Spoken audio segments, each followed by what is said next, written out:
Something changes after a brain injury. And I don't just mean the obvious things, the headaches, the dizziness, the fatigue. I mean the things that are harder to name.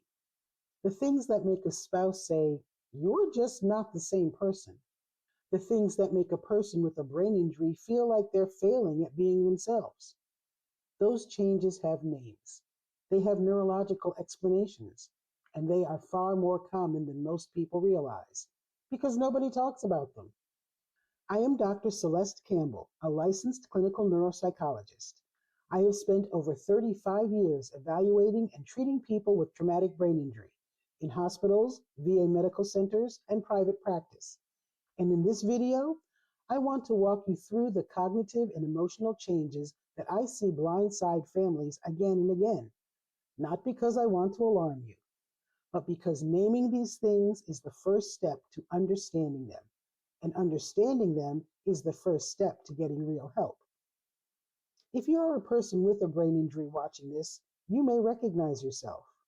If you are a family member, you may finally get language for what you've been living with.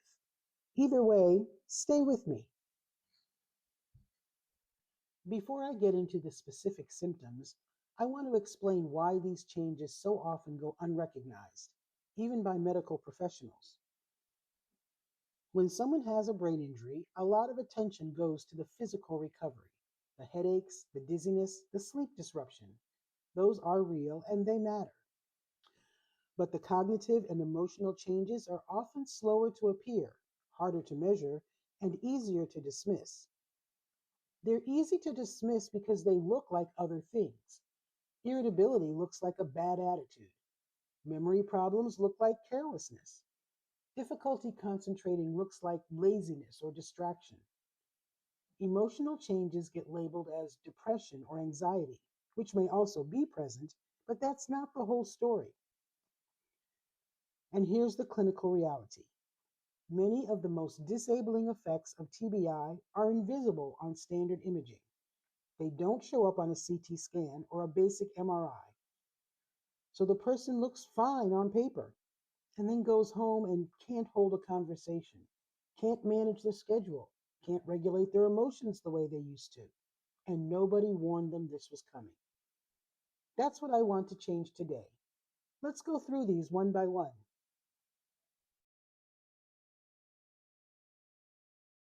Memory is usually the first thing people think of with TBI, but the way memory is affected is often misunderstood, and that misunderstanding causes real problems. The most common pattern I see is difficulty with what we call new learning, the ability to take in new information and hold on to it. A person with a brain injury can have a conversation and genuinely not remember it an hour later. They can be told something important and have no recollection of it the next day. This is not selective. This is not convenient forgetting. This is a neurological disruption to the encoding process, the step where information gets transferred into memory storage.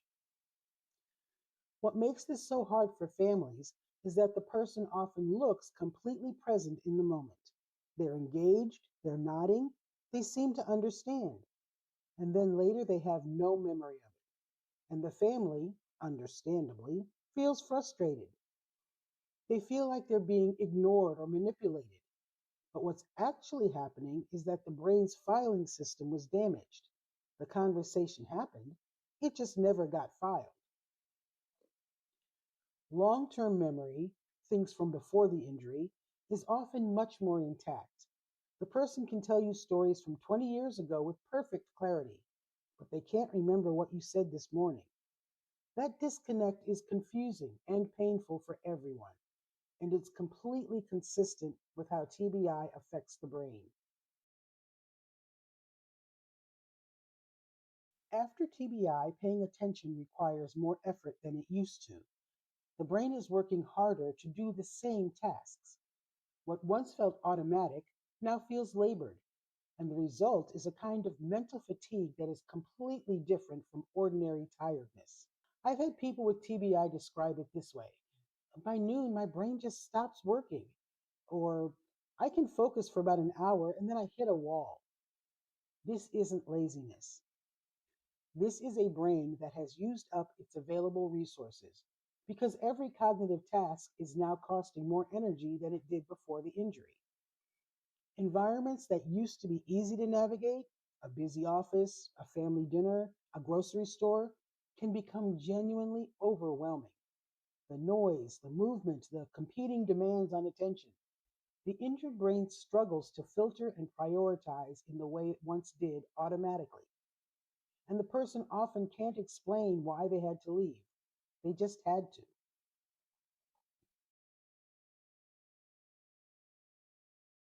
One of the most common and least discussed effects of TBI is a slowing of processing speed.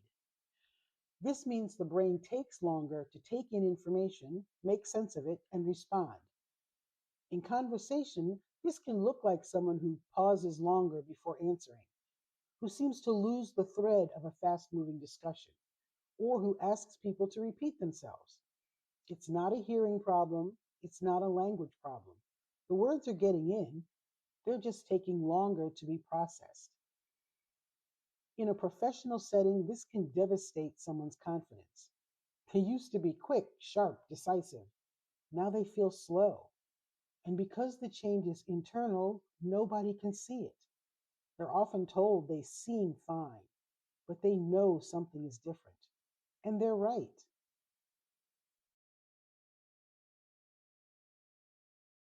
This is the category I want to spend the most time on because it's the one that most often goes unrecognized, and it's the one that most profoundly affects daily life. Executive functions are the high level cognitive skills that let us manage ourselves and our lives.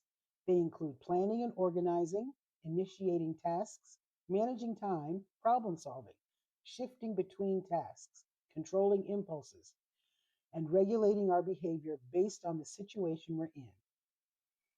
The frontal lobes of the brain are the primary seat of executive function, and the frontal lobes are extremely vulnerable in TBI because of their position in the skull and the way the brain moves during impact. So, what does executive dysfunction actually look like in real life? It looks like someone who can't seem to start tasks, even tasks they want to do. It looks like someone who was once highly organized and is now drowning in disorganization. It looks like someone who says they'll do something and then doesn't, not because they don't care, but because the initiation system is broken. It looks like someone who gets stuck, who can't problem solve the way they used to, who makes decisions that seem impulsive or out of character. For families, this is often the hardest thing to understand because it doesn't look like injury. It looks like personality. It looks like choice, but it isn't. It is the direct result of damage to the systems that regulate behavior and self management.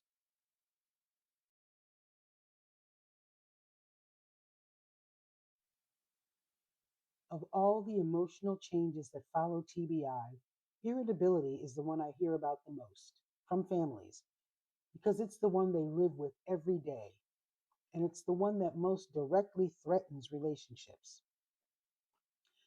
After TBI, the threshold for frustration often drops dramatically. Things that were once minor annoyances can trigger intense reactions. The person may snap, lash out, or become angry in ways that feel completely out of proportion to the situation. And afterward, they may feel genuine remorse because they know that reaction wasn't like them. This is not a personality change.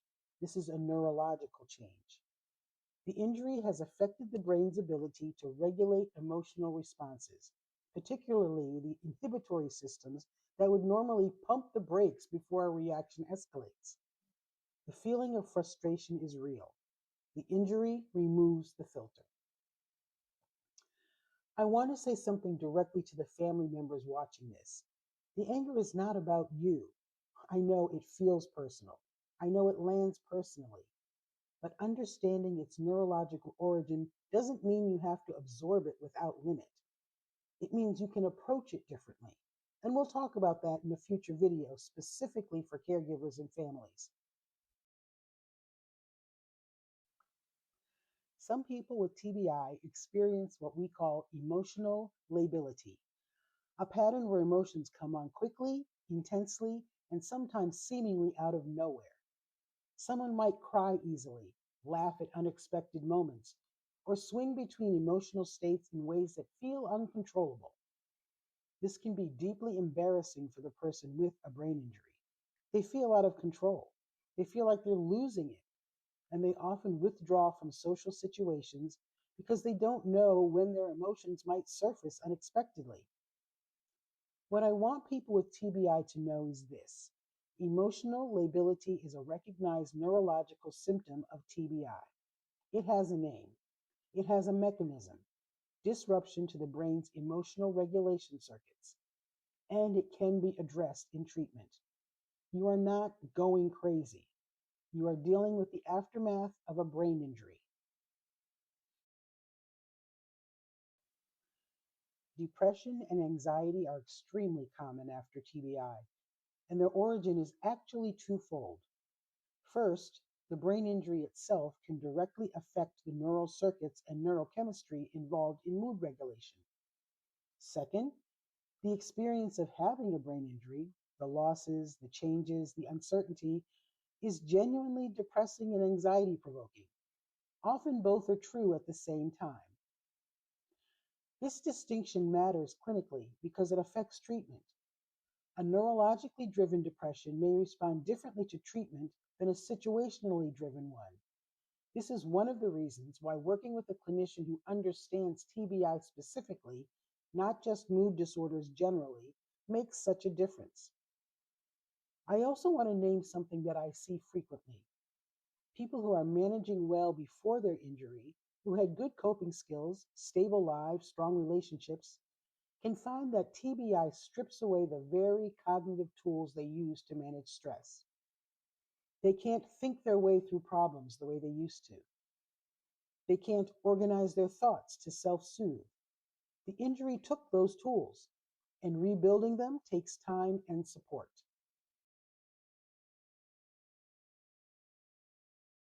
There is one more cognitive emotional symptom I want to mention before we close, because it's the one that most complicates recovery and it is almost never discussed in plain language.